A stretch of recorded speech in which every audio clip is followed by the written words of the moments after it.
Tonight on KREM 2 News, as wildfires continue to burn across the inland northwest, we're breaking down the latest updates. Plus, how you can help the people impacted by the Upriver Fire as a community steps up for those who lost everything. Breezy conditions should settle down tomorrow, and I'm tracking gorgeous weather for the first day of summer and Father's Day with sunshine and highs in the low 80s.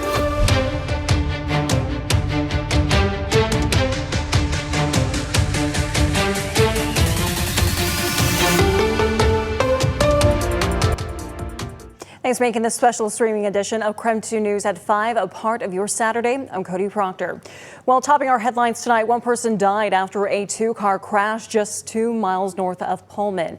Now, this incident happened yesterday morning when a 42-year-old man driving south on US 195 in a 2016 Nissan crossed the center line on the roadway. Now, this caused the driver of the other vehicle traveling north on the same road in a 2019 Ford to hit the Nissan. The 42-year-old Nissan driver died at the scene. The 47-year-old Ford driver was taken to Pullman Regional Hospital. Washington State Patrol says both drivers were wearing their seatbelts. Right now, the cause of the crash was the Nissan crossing the center line.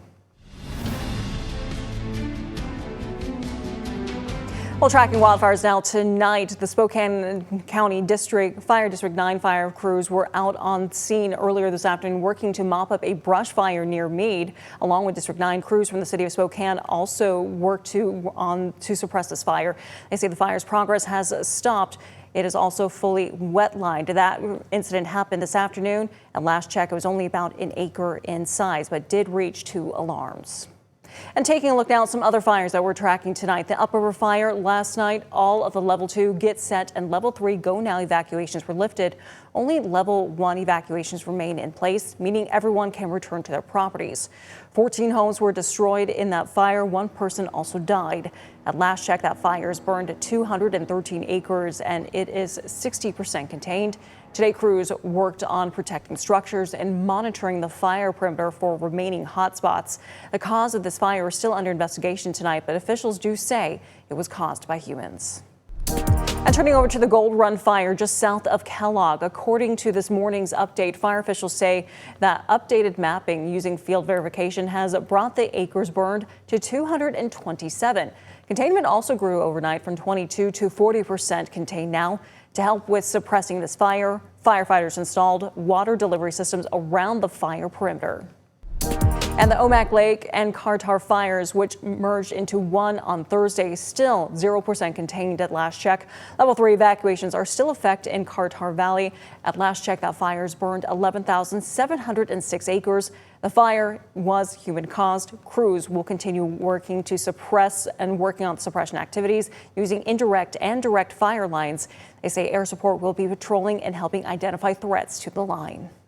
Meanwhile, the Toucan fire burning near Dayton is now 100% contained. That fire was estimated to have burned 8,069 acres. Yesterday, crews completed mop-up operations and established a strong line around the fire area. As of this morning, all state mobilization and fire resources were released and sent back to their agencies. And of course, one person who has been tracking our conditions that have led to these fires and fire risk that we have seen across our region has been meteorologist Michelle Boss. And Michelle, this week was a busy one for the Weather Center now, and even right now today, there's still that risk for fire danger. Yeah, it's another warm, dry, and breezy day across the inland northwest. Temperatures are widespread in the 80s across the region, 83 in Spokane, lower 80s across North Idaho, even hotter out in Moses Lake and Wenatchee, upper 80s there. We have seen those breezy conditions with sustained winds about 10 to 15 miles per hour in Spokane, a little bit stronger winds out across central Washington, and some higher wind gusts out there up to about 25 miles per hour. Not seeing anything extreme, but because of the low relative humidity, the breezy conditions, thresholds have been met for red flag warnings across the lower Columbia Basin out towards Wenatchee and the Okanagan Valley and Kittitas Valley. And those red flag warnings will continue until 11 o'clock tonight. We do expect those winds to be lighter tomorrow. But of course, very dry weather across the region this afternoon. We do have a weak cold front moving through tonight. Nothing really going on with that other than the elevated winds, but we are expecting clear skies for tonight. Lows back down in the mid 50s and slightly cooler weather and a little bit less wind for the first day of summer. And for Father's Day, looking at highs in the lower 80s tomorrow. But it is going to be heating back up again as we head towards the middle of next week. Lower 80s and sunny on Monday, 86 and partly cloudy on Tuesday. Michelle, thank you so much. Now, as we start to get a better look at the damage from the Upriver Fire, we're also starting to see the community step up and helping the people impacted however they can. For example, the owners of the local bike shop are part of that effort. KREM 2 Sydney Schofield spoke with them about how and why they've decided to help. As the Upriver Fire tore through Spokane's popular mountain biking area, Camp Sakani, Ben and Casey Deacons were stunned. So I was like, oh no, this is terrible. What about all of our trails? And then it took about 2 seconds to recognize the winds were out of control, and beyond our bike trails were a bunch of homes. And it was like, oh, perspective, right? Perspective, something the couple is holding on to as the extent of the fire's damage comes into focus. Bike trails are awesome. It's where we spend all of our time, but people's homes is a different level. It was a shock. And I thought, the people who were in that situation that were in actual danger, they didn't have time to gather. It was like, get your pets, get your kids, and get out. This weekend, the couple was prepping for the 11th year of their big outdoor adventure festival, Spokotopia. It is a celebration of the outdoors. It's a celebration of mountain biking in particular, and it's a really good time.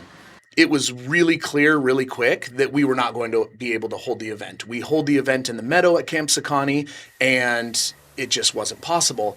With much of Camp Sakani burned, and with that perspective in mind of what really matters most, we needed to do something to support the community, certainly the biking community, but also those people who were affected and homes were lost. They decided to pivot.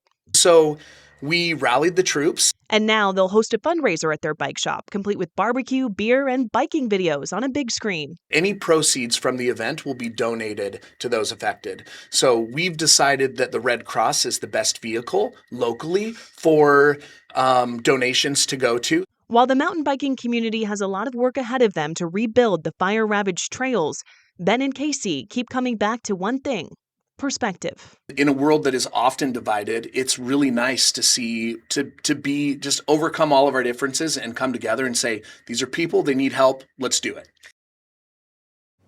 And that was KREM 2 Sydney Schofield reporting. That event started about an hour ago at Solnick's on North Division. It won't wrap up until 8 o'clock tonight, so there's still time to make it out there. We have more information on our website, that's krem.com, and of course, we'll continue to keep you updated on how much they raised this weekend. Still to come on this special streaming edition of KREM 2 News Tonight. 3 days after President Trump signed an agreement with Iran, tensions remain high in the region as Tehran says the U.S. and Israel violated the terms of the deal. And later tonight, we're diving into how fire crews work to stop the next big fire before it even starts. The details up ahead. We'll be right back.